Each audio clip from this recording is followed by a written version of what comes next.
Hello everyone. तो आज हम बात करेंगे जनरल इलेक्शन के बारे में। हालांकि हाँ, कुछ स्टेट्स के अंदर इलेक्शंस हो चुके होंगे, कुछ स्टेट के अंदर आज इलेक्शन हो रहे हैं। जिस दिन मैं रिकॉर्डिंग कर रहा हूँ उस दिन दिल्ली के अंदर इलेक्शंस अभी चल रहे हैं। आज हम बात करेंगे कुछ ऐसी चीज़ों के बारे में कि भाई आखिरकार ये जनरल इलेक्शंस ये किस तरीके से जाते हैं और इनका होने का मेन रीजंस क्या है। ठीक है, हम सबको पता है कि भाई India is a democratic country. जहाँ पे डेमोक्रेसी होगी वहाँ पे आपको आपके पास एक चॉइस है कि आपके द्वारा चूज किया हुआ एक पर्सन जो आपका प्रतिनिधित्व करेगा और आपकी बातों को ऊपर सरकार तक लेके जाएगा और सरकार में जाके आपकी उन बातों का सॉल्यूशन ढूंढ के आपको देगा। ये होता है नॉर्मल डेमोक्रेसी में कि आपकी आवाज को दबाया नहीं जाता है। हर इंसान के लिए एक इक्वल लॉ काम करता है, हर एक इंसान के लिए एक इक्वल अपॉर्चुनिटी मिलती है। ये आपका कुछ ना कुछ डेमोक्रेसी और कॉन्स्टिट्यूशन हमको ये इजाजत देता है। और हमारे कॉन्स्टिट्यूशन में लिखा हुआ है कि भाई हर 5 साल के अंदर एक जनरल इलेक्शन होगा जो देश के आने वाले भविष्य को डिसाइड करेगा कि भाई भविष्य कैसा होने वाला है। तो हम बात करेंगे इसके अंदर कि भाई वोटिंग प्रोसेस या फिर इन चीज़ों को लेके क्या इंपॉर्टेंस होती है और क्या आपके कुछ ऐसे फैक्ट हैं जो आपको जानने बहुत ज़रूरी है।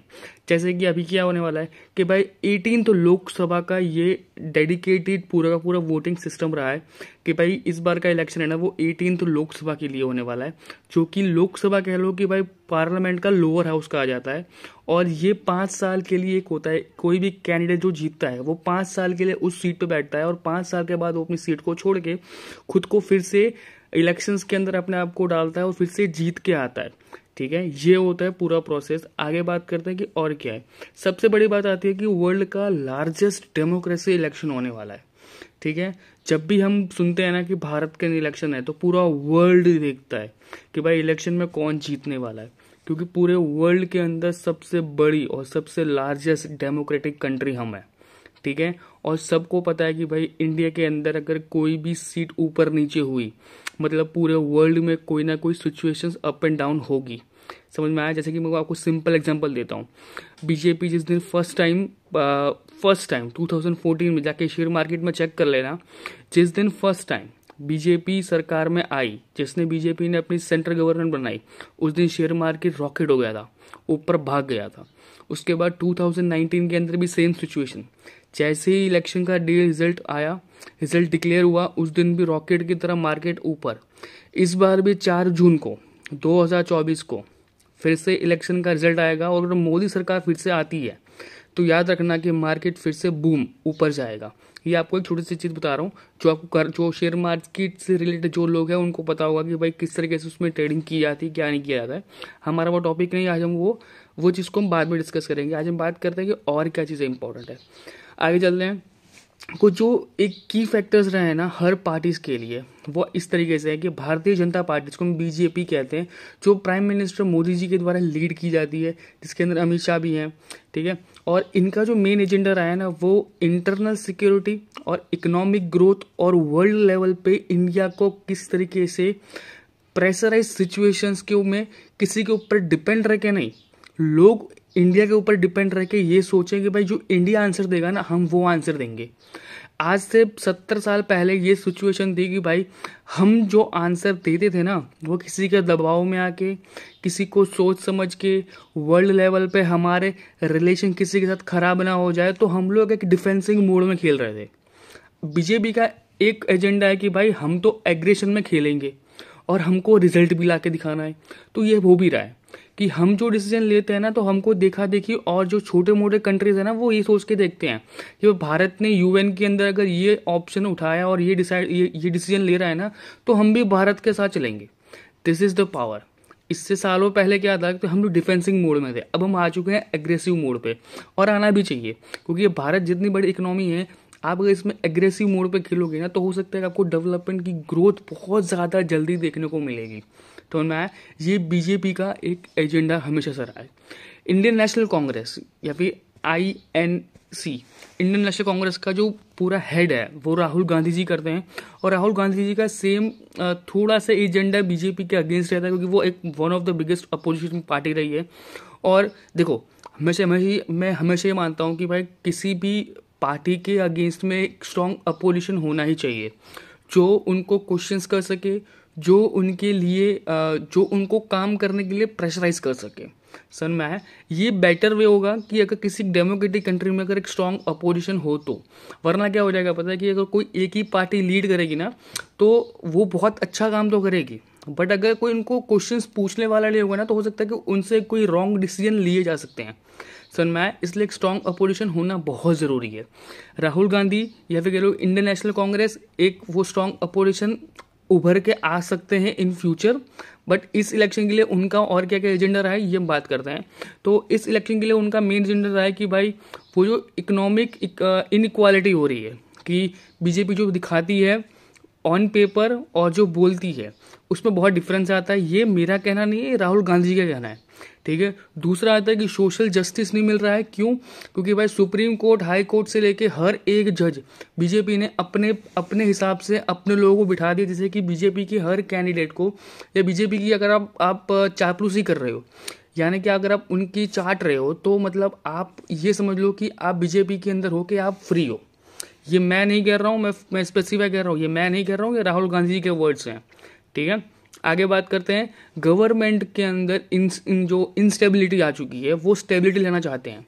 ये सारे पॉइंट राहुल गांधी जी के हैं और मैं बोलता हूँ इनमें से एक भी पॉइंट सच्चा नहीं है, क्योंकि बीजेपी ने अपने 10 साल के पूरे करियर में ये दिखाया है कि भाई पार्टी की इमेज चाहे कैसी भी रहे पर भारत को, भारत के लेवल को और भारत को विश्व गुरु बनाने की जो मुहिम है उसमें बीजेपी ने भारत को बहुत आगे लेके जा चुका है ऑलरेडी। और ये पहले से प्रिडिक्ट हो चुका है कि भाई 422 के आसपास सीटें बीजेपी लेके आएगी और सेंट्रल गवर्नमेंट में इस बार अपनी सरकार को स्टैब्लिश करेगी और करेगी, ठीक है। आगे बात करते हैं और जो रीजनल पार्टीज हैं उनका क्या मोटिव होता है। देखो, और जो रीजनल पार्टीज हैं वो इतने बड़े बिग एजेंडास के ऊपर काम नहीं करती, जैसे कि आम आदमी पार्टी है, ठीक है। अब आम आदमी पार्टी दिल्ली के अंदर बैठ के अपनी सरकार बनाती है, मतलब मैं स्पेसिफाई कर रहा हूँ दिल्ली जो स्टेट्स हैं, ठीक है। दिल्ली हमको पता है कि दिल्ली इज ए कैपिटल, ठीक है, बट जो दिल्ली के आसपास के एरियाज में जो आम आदमी पार्टी है, अब पंजाब के अंदर भी आम आदमी पार्टी है, तो इनका मेन एजेंडा क्या होता है? इनका मेन एजेंडा होता है कि भाई गवर्नमेंट जिस वे में काम कर रही है या तो गवर्नमेंट के साथ चलो या गवर्नमेंट के अगेंस्ट चलो। समझ में आ गया? बहुत सारी बीजेपी के अंदर अलायंस पार्टीज हैं, ठीक है। जो बीजेपी है जब भी उसको सरकार बनानी होती है तो किसी ना किसी एक आधी पार्टी का समर्थन लेके खुद को है ना पुश करके सामने वाली पार्टी के अगेंस्ट जाके वो अपनी सरकार बना लेती है। सपोज आपको सिंपल एग्जांपल देता हूँ कि बीजेपी के पास 50 सीट है और इंडियन नेशनल कांग्रेस के पास भी 50 सीट है, बट जो अदर सीट्स हैं ना, जो अदर रीजनल पार्टीज़ हैं या जो अलग पार्टीज़ हैं, अगर वो बीजेपी के साथ जाती हैं तो बीजेपी के पास अगर 50 ऑलरेडी थी और ये 25 आ गई तो 75 सीट्स के साथ ऑलरेडी बीजेपी सरकार बना देगी। अगर वही 25 सीट कांग्रेस में जाएगी तो कांग्रेस अपनी सरकार बना लेगी।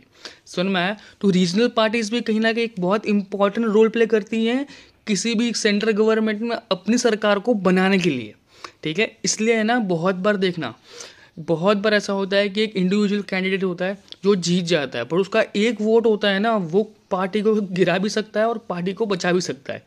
वो इतना इंपॉर्टेंट बन जाता है बहुत बार।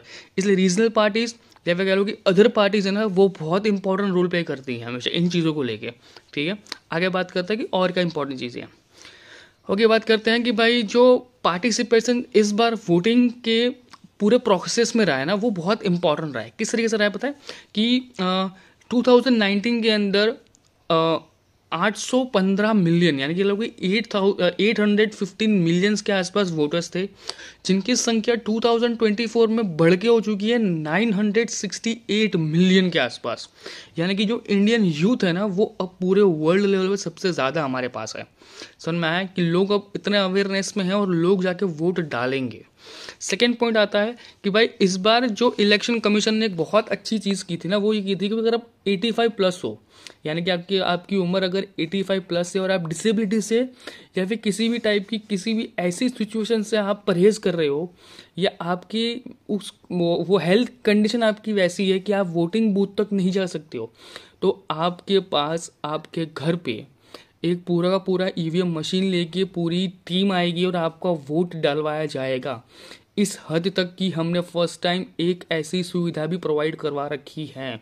जिनको नहीं पता है उनको पता होना चाहिए ये चीज़ कि भाई इस बार इंडियन इलेक्शन कमीशन ने इस टाइप की सुविधा भी लोगों को प्रोवाइड कराई है कि अगर आप 85 से प्लस हो और आप इलेक्शन देने नहीं जा सकते हो, आप अपना वोट देने नहीं जा सकते हो, तो आपके लिए इलेक्शन कमीशन खुद एक टीम के साथ आपके घर तक आएगी और आपसे आपका वोट डलवाया जाएगा। इतनी इंपॉर्टेंस दी जाती है आपके कीमती वोट को। तीसरा पॉइंट आता है कि भाई टोटल मिला के 1 मिलियन यानी कि 10 लाख के आसपास टोटल जो पोलिंग स्टेशंस थे उनको स्टैब्लिश किया गया और कुछ 5 लाख के आसपास या कह लो कि 5.5 लाख आसपास लोगों को या फिर ईवीएम मशीन्स को वहाँ पे इस्टेब्लिश करवाया गया। उनके साथ साथ जो 15 मिलियन क्या लोग आसपास या जो 15 लाख लोग आसपास थे वो उनकी पर्सनल सिक्योरिटी के लिए अलॉट किए गए थे। किस तरीके से किए गए थे, अब हम सबको पता है कि कहीं भी जब भी इलेक्शंस होते हैं तो वहाँ पे पुलिस वाले, टीचर्स वगैरह, क्योंकि टीचर्स को ही ड्यूटी दी जाती है कि आपको इलेक्शंस कंडक्ट करवाने किसी भी पर्टिकुलर गांव में जाके, तो वो क्या हुआ, वो भी एक पार्टिसिपेशन हुआ है कि भाई वो भी इलेक्शंस करवा रहे हैं। अब वहाँ पे जो पुलिस वाले आ रहे हैं वो भी एक पार्टिसिपेशन हुआ है कि भाई वो भी इलेक्शंस करवा रहे हैं। इस तरीके के 15 लाख लोग थे जो उसकी सिक्योरिटी में खड़े थे। समझ में आ गया। 5.5 लाख ऐसे लोग थे जो 5.5 लाख थे वो 5.5 लाख ईवीएम मशीन्स थे और 10 लाख लोग ऐसे थे जो पोलिंग स्टेशंस के रूप में खड़े थे। समझ में आ गया। तो इस तरीके से इलेक्शन कमीशन ने ना बहुत बड़े मात्रा में एक इंडिया के अंदर जहाँ पे आपको पता है कि 130 करोड़ 140 करोड़ के आसपास की जनता है और इलेक्शन हो रहा है, मतलब ये समझ लो कि भाई लोकसभा का इलेक्शन मतलब भारत का सबसे बड़ा इलेक्शन कहा जाता है। ठीक है, इससे बड़ा इलेक्शन कुछ होता ही नहीं है। 5 साल में होता है पर 5 साल में सबसे बड़ा इलेक्शन होता है और सबसे बड़ा ही जो कहते हैं ना कि माथाकूट होती है, ये सबसे बड़ी सर दर्द का काम होता है। तो बोला था इलेक्शन कमीशन का काम कि इलेक्शन कमीशन का काम ये होता है कि भाई ये जो 5 महीने हैं ये जो सिर्फ जो 3-4 महीने का इलेक्शन पीरियड है जो 5 साल में एक बार आता है, ये इसके लिए ना ये बहुत साल मेहनत करते हैं कि भाई कैसे भी करके ये एक चीज़ एक स्मूथली कन्वर्ट हो जाए। ठीक है, आगे बात करते हैं और क्या इंपॉर्टेंट चीज़ है। देखो, वोटिंग का जो प्रोसेस होता है ना वो टोटल होता है 7 फेजेस के अंदर। ठीक है, पर हम लोग 7 फेजेस को मतलब डिस्कस नहीं करेंगे। हम जो मेन 3 चीज़ें हैं ना मैं आपको बता देता हूँ कि क्या क्या चीज़ है। तो पहली चीज़ आती है कि आपके पास वोटर आईडी कार्ड होना चाहिए और ये होना चाहिए, वो सबको पता ही होगा। ठीक है, सबसे पहले होता है जितनी भी आपकी 96 कॉन्स्टिट्यूंसी है, ठीक है, और जो 9 आपके और जो 1 आपका यूनियन टेरिटरी है, उन सब के अंदर सबसे पहले अलॉटमेंट दी जाती है और सबसे पहले आपका इलेक्शंस वहाँ पे किए जाते हैं। उसके बाद होता है कि इलेक्शन कमीशन है ना वो आपके पर्टिकुलर पार्टीज के बारे में, पर्टिकुलर कैंडिडेट्स के बारे में सब चीज़ें वेरीफाई करता है। सब चीज़ों को देखने के बाद, सब चीज़ों को अक्रॉसली मेजर करने के बाद, उनकी इंटीग्रिटी को मेजर करने के बाद उन कैंडिडेट्स को वेरीफाई करता है और बाद में ये डिसाइड करता है कि भाई क्या सही में वो कैंडिडेट्स उस पद के लायक है भी या नहीं।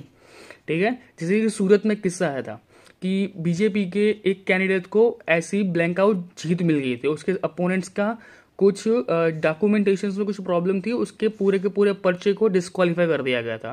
तो इस लेवल का वहाँ पे इलेक्शन कमीशन चेकिंग पूरा करते हैं कि उसके बेसिस के ऊपर डिसाइड कर सकते हैं कि भाई किस तरीके का आने वाला कल या आने वाला एक इंसान किस तरीके से काम करेगा। अब मैं आपको बोलता हूँ, अगर मैं आपको बोलूँ कि आप अपना नाम, पापा का नाम, मम्मी का नाम, अपने भाई का नाम, अपनी बहन का नाम बहुत परफेक्टली ध्यान से लिखो, तो आपको पता है कि भाई आप बचपन से लिखते हुए आ रहे हो, आप परफेक्ट लिखोगे। बट अगर आप उस लेवल पे खड़े होने के बाद अगर आप अपने फादर का नाम, अपनी मम्मी का नाम या अपने भाई का नाम या अपनी बहन का नाम रॉन्ग लिख के बैठ जाओ, तो भाई वो उस लेवल पे दिखता है कि भाई आप उस कितनी बेदरकारी से आप उस चीज़ को अब ले रहे हो। समझ में आया। तो इस लेवल का कहीं ना कहीं बहुत चीज़ें होती रहती है, इसलिए इलेक्शन कमीशन इस बार बहुत स्ट्रिक्ट रहा है कि भाई ऐसी छोटी मोटी चीज़ों को तो पहले हटा दो कि भाई ऐसी चीज़ें हमको चाहिए ही नहीं। एक और होता है कि भाई सबसे इंपॉर्टेंट होता है कि ईवीएम मशीन की सिक्योरिटी या फिर ईवीएम मशीन को नॉन हैकेबल बनाया जाए। और ये होता वैसे है, ईवीएम मशीन्स को उस तरीके से बनाया गया है कि ना उसके अंदर किसी भी टाइप का एक्सटर्नल कहीं से भी कोई भी रिसोर्सेज ऐड ऑन नहीं हो सकता है। ठीक है, ईवीएम मशीन्स के बारे में लोग ये कहते हैं कि उसको हैक किया जा सकता है। ऐसे सालों पहले 2019 के इलेक्शन के टाइम पे भी लोगों ने कहा था कि भाई ईवीएम मशीन्स को हैक किया गया है, ईवीएम मशीन के हैक होने के रीजंस के यही हैं। मैं बोलता हूँ ईवीएम मशीन को आप हैक ही नहीं कर सकते क्योंकि उस सिस्टम्स को इतना कॉम्प्लिकेटेड किया हुआ और इतना सिंपली प्रेजेंट किया हुआ है कि ना उसके अंदर किसी भी टाइप का इलेक्ट्रिक सोर्स आपको बाहर से लाने की जरूरत पड़ती है, ना ही उसके अंदर कोई भी नेटवर्क काम करता है, ना ही उसके अंदर किसी टाइप का ब्लूटूथ काम करता है, कुछ भी काम नहीं करता। जब आपको पता है कि भाई आप एक्सटर्नल कोई चीज़ ऐड ऑन ही नहीं कर सकते, तो आप करोगे क्या? और अगर आप कहीं पे भी किसी भी तरीके से कोई भी वायरिंग अटैच करने की कोशिश करोगे तो सिंपल सी बात है कि ईवीएम मशीन पूरा सस्पेंड हो जाएगा। ईवीएम मशीन ऑटोमेटिकली अपने आप को लॉकआउट कर देगा और अपने आप को वहीं पे डिसकंटिन्यू करना शुरू कर देगा। समझ में आया? वो उसको उस तरीके का ऑटोमेट सिस्टम में कन्वर्ट किया हुआ है। तो इस लेवल का ईवीएम मशीन भी हमने देखा है इस इलेक्शंस के अंदर। ठीक है, आगे बात करते हैं और क्या इंपॉर्टेंस है। और जो आपको सिग्निफिकेंट कुछ जो बहुत इंपॉर्टेंट चीज़ें देखने को मिलेंगी ना इस बार के इलेक्शंस के अंदर, और जिसके ऊपर आपका पूरा फ्यूचर डिसाइड किया हुआ है, वो कुछ इस तरीके की है। पहली चीज़ है कि इस बार के इलेक्शंस में कोई भी टीम जीतती है, टीम मैं बोल रहा हूँ बीजेपी टीम जीतती है, इंडियन नेशनल कांग्रेस जीतती है, या कोई भी और सरकार आके मिक्स सरकार बनाती है, प्रेडिक्शन तो ऐसा किया जा रहा है कि भाई 422 के आसपास टोटल सीट आएंगी और बीजेपी अपना बहुमत को 400 पा लेना का जो पूरा उनका एजेंडा है ना वो कंफर्म पूरा करेगी। ठीक है, बट हमारे लिए ये इंपॉर्टेंट इसलिए क्योंकि ये आने वाले 5 साल है ना वो भारत सरकार के लिए बहुत बड़े साल होने वाले हैं। क्यों? देखो, पहली चीज़ तो सबसे बड़ी चीज़ होगी भाई वर्ल्ड लेवल पे है ना हमारी जो इकोनॉमी है वो बूस्ट होके थर्ड रैंक के ऊपर हम आ सकते हैं। ठीक है, हमारे पास हम अभी 6th रैंक पे हैं, हम 3rd रैंक तक आ सकते हैं 2030 के आसपास में। दूसरा, हमारा सोशल और जो फॉरेन करेंसी का लेन देन है या फिर फॉरेन के साथ हमारा FDI है, मतलब फॉरेन डायरेक्ट इन्वेस्टमेंट है, वो भी बढ़ना चाहिए और वो बढ़ेगा क्योंकि आने वाले 5 साल वो इम्पोर्टेंट रोल प्ले करने वाले हैं। हम आने वाले 5 साल में हो सकता है कि एक और चीज़ जो बहुत इंपॉर्टेंट हो सकती है वो है वॉर। ठीक है, वॉर ये हो सकती है कि भाई देखो, अब हमने स्टेटमेंट ये दिया हुआ है कि पाकिस्तान जो POK है, पाकिस्तान ऑक्युपाइड कश्मीर है, हम उसको लेके रहेंगे। और मैं लिख के देता हूँ कि भाई आने वाले 6, 7, 8 महीने में ये होने वाला है और ये बहुत बड़े लेवल पे होगा। और उस टाइम पे अभी क्या हो रहा है पता है, पाकिस्तान ऑक्युपाइड कश्मीर के अंदर लोग खुद चाहते हैं कि भाई हमको भारत में ज्वाइन करवाओ, क्योंकि उन्होंने वो देख लिया कि भाई जब आज़ाद कश्मीर के अंदर उन्होंने जो डेवलपमेंट देख रहे हैं ना वो देख रहे हैं कि बीजेपी सरकार इस हद तक डेवलपमेंट कर रही है कि जिसके अंदर आज से कुछ 10 साल पहले कोई इंसान जाने को रेडी नहीं था कि भाई वहां जाओगे तो मर जाओगे। ठीक है, वहां जाने में लोगों की फटती थी। आज उसी शहर के अंदर बड़ी बड़ी इमारतें बनी जा रही है, सड़कें बनाई जा रही है, डेवलपमेंट हो रहा है, लोग बिंदास घूम पा रहे हैं, लोगों के पास रोजगार बन रहा है, लोगों का मनी फ्लो चल रहा है। ये कश्मीर की इमेज है पूरी।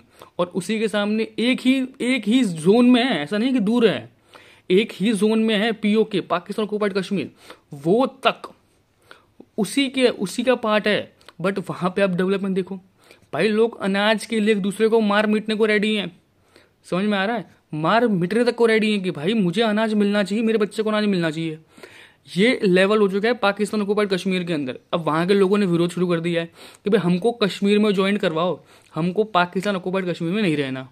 समझ में आ गया? तो आने वाले 6-8 महीनों में हमारे लिए ये भी इंपॉर्टेंट है कि भाई सबसे बड़ा मुद्दा है ना पूरे वर्ल्ड का, जो UN के अंदर भी अभी तक पड़ा हुआ है, वही मुद्दे को हम लोग सॉर्ट आउट करेंगे, वो भी हमारी भाषा के अंदर। समझ में आ गया? दूसरी चीज़ आती है कि भाई स्ट्रेंथिंग अ डेमोक्रेसी होगा। पता है क्या? देखो, इस दुनिया के अंदर 2 टाइप के लोग रहते हैं। एक होते हैं जो ऐसे लोग होते हैं जो ये कहते हैं कि भाई डेमोक्रेसी की हत्या की जा रही है, डिक्टेटरशिप आ रही है। मैं बोल रहा हूँ कुछ नहीं हो रहा। अगर आप डिटेल में अगर किसी चीज़ को जानने की कोशिश करोगे ना तो आपको समझ में आएगा कि भाई at the end of the day है ना भारत के बहुत अच्छे काम हो रहे हैं और बहुत ईजी वे में काम हो रहा है। यानी कि मैं ये नहीं कहता हूँ कि कांग्रेस ने अपने 70 साल के करियर में कुछ नहीं किया, सरकार ने सब ने किया, सब सरकार ने अपने अपने तरीके से अपना अपना काम किया। बस ये फ़र्क है कि भाई जो बीजेपी के प्लान्स हैं, जो मैंने आपको मैंने स्टार्टिंग में एक वीडियो बनाया था जो मोदी जी के 10 कामों को प्रेजेंट करते थे, मैंने उसके अंदर नीति आयोग की बात की थी। अगर हम नीति आयोग का अगर प्रेजेंटेशन देखोगे ना तो नीति आयोग का यही काम है कि भाई आने वाले 3 साल, 5 साल, 8 साल, 10 साल, 12 साल, 15 साल, इनमें आप क्या करने वाले हो, पर्टिकुलर स्टेट्स के साथ सेंट्रल गवर्नमेंट डिस्कशन करती है और उसके हिसाब से उनको उतना पैसा, उतना डेवलपमेंट का रेशियो वो डिवाइड किया जाता है। अब आने वाले जो 20 साल होंगे, आने वाले 5 साल होंगे, आने वाले 10 साल होंगे, तो आपको पता है कि आपका देश कहाँ जाने वाला है। समझ में आ गया? तो इसके लिए अगर कोई हार्ड और कोई मतलब कुछ इस टाइप के अगर डिसीजन लेने पड़ेंगे जिसमें से किसी की पर्सनल सेंटीमेंट को हर्ट हो रहा है तो इट्स ओके। बीजेपी खुद जानती है कि भाई हमारे कुछ डिसीजन इतने बहुत ज़्यादा ऐसे होंगे कि भाई लोगों को पसंद नहीं आएंगे और बीजेपी को उससे कोई फर्क भी नहीं पड़ता है। बीजेपी जानती है कि भाई मेरा एक डिसीजन लेने के बाद अगर भारत के अंदर चेंजेस आते हैं और भारत में अगर इतने बड़े चेंजेस आने चाहिए तो वो करके दिखाएंगे। जैसे कि जो आपका नोटबंदी हुई थी, डिमोनेटाइजेशन। अब इसके अंदर क्या हुआ था कि रातों रात आपने बोल दिया कि भाई रात के 12 बजे के बाद 500 और 1000 के नोट नहीं चलेंगे।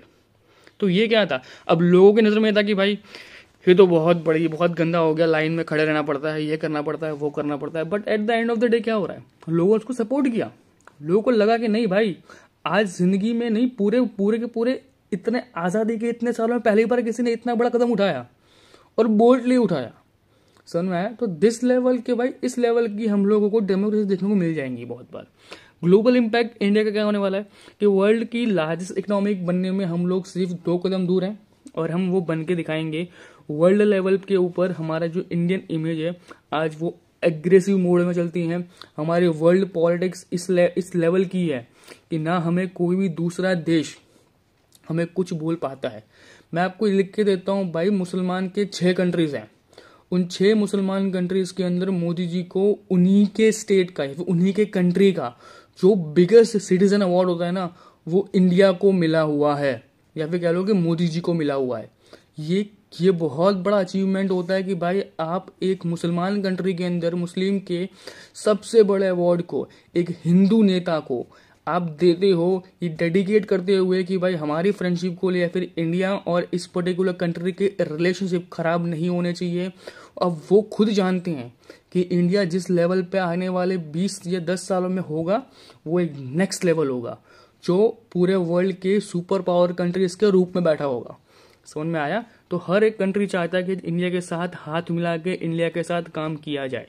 ये हैं कुछ जो चीज़ें जो आपको समझनी चाहिए कि भाई इस बार का इलेक्शन कमीशन किस तरीके से काम करता है, इस बार की पार्टीज किस तरीके से काम करती हैं, इस बार की लोगों की थिंकिंग क्या है। ये मेरा पर्सपेक्टिव आपको बताना, ठीक है? अगर आपको पसंद आया हो तो आप चैनल को लाइक करना, एक सब्सक्राइब करते हो जाना, एक छोटा सा कमेंट लिखते हो जाना। मिलते हैं ऐसे कुछ इंटरेस्टिंग टॉपिक के साथ, मिलते हैं नेक्स्ट वीडियो में। Bye bye, take care.